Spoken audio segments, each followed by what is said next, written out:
আসসালামু আলাইকুম দর্শক বন্ধুরা, আশা করি সবাই ভালো আছেন। তো পুকুরটা এই যে একটা বাগানের পুকুর, এটা বাগানের ভিতরে। তা এই পুকুরটা সম্পূর্ণ ভরে গেছিল বৃষ্টির সময়। মনে করেন যেভাবে ভরে গেছিল যে এই সাইড থেকে পানি আর কি ভেসে গেছিল। তো দেখেন প্রায় 1 সপ্তাহ কি 2 সপ্তাহের ভিতরে পানি এবার 1 হাতের বেশি কমে গেছে, এই পর্যন্ত উঠে গেছিল। এখান থেকে একটু নালা করা আছে পানিটা যাওয়ার জন্য, এইখান থেকে আর কি যায় যখন ভরে যায়। তো এখানে রঙিন মাছ ছাড়ছিলাম অল্প কিছু, যে এগুলা বেশি হবে অনেক, তখন আর কি মনে করেন তুলবো। তো এখানে একটা ওই যে রঙিন মাছ দেখা যাচ্ছে, বেশ কিছু ছাড়ছিলাম, প্রায় 100 পিসের মতন, 100 পিস না 50-60 পিসের উপরে ছাড়ছিলাম। তো বেশ কিছু রঙিন মাছ এখানে আর কি দেখা যাচ্ছে। তো আপনাদেরকে দেখাইতে পারতেছি না, মানে অনেক ডুবে ডুবে থাকে, তো এই জন্য এটা আর কি আসতেছে না। আর এই যে পানি পড়তেছে, তো মনে করেন এই যে পানি বলতেছে এই আলো পড়তেছে, এই জন্য আর কি অতটা বোঝা যাচ্ছে না।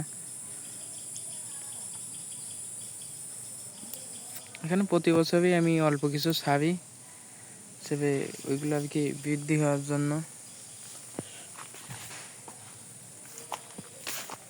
মানে এই যে যে মাছগুলো ছাড়ছে এইগুলো প্রচুর পরিমাণে বাচ্চা দেয় এবং ভরে যায় অল্প, মানে অতি তাড়াতাড়ি আর কি ভরে যায়। আর যদি বড় জায়গা পাই তাহলে আরও বেশি হয়।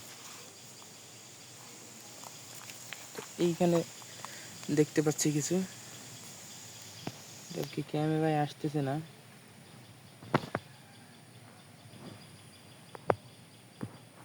তাও আসতেছে না। দেখেন এই যে এখানে কিছু আছে, এই যে মোটামুটি আল্লাহ রহমতে কিছু হয়েছে। এবং যে ব্যাঙের যে বাচ্চা বা ব্যাঙের ছাতা বলে, এইগুলো ভরে গেছে অনেক।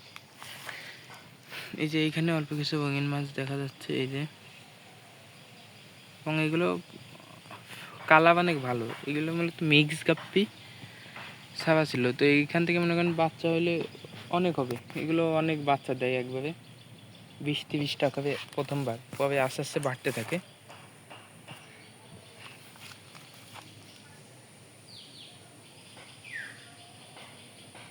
ব্যাঙের বাচ্চা ভরে গেছে এইখানে।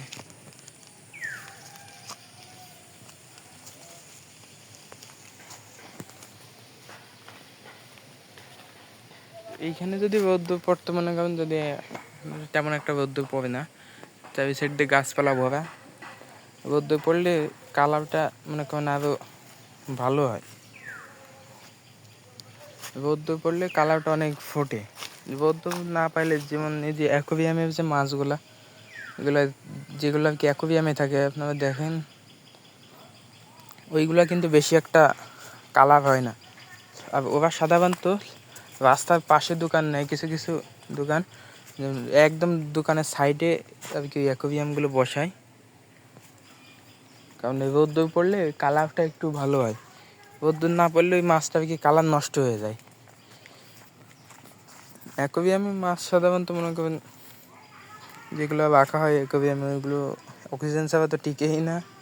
আর অ্যাকোরিয়ামের থেকে যদি আপনি পুকুরে বা হাউসে রাখেন তাহলে একটু মানে ভালো হয়, তারপরে মনে করেন সমস্যা হয়। আমি তো দেখছি টেস্ট করে, বেশি একটা বাঁচে না। তো আজকের ভিডিওটা এই পর্যন্তই।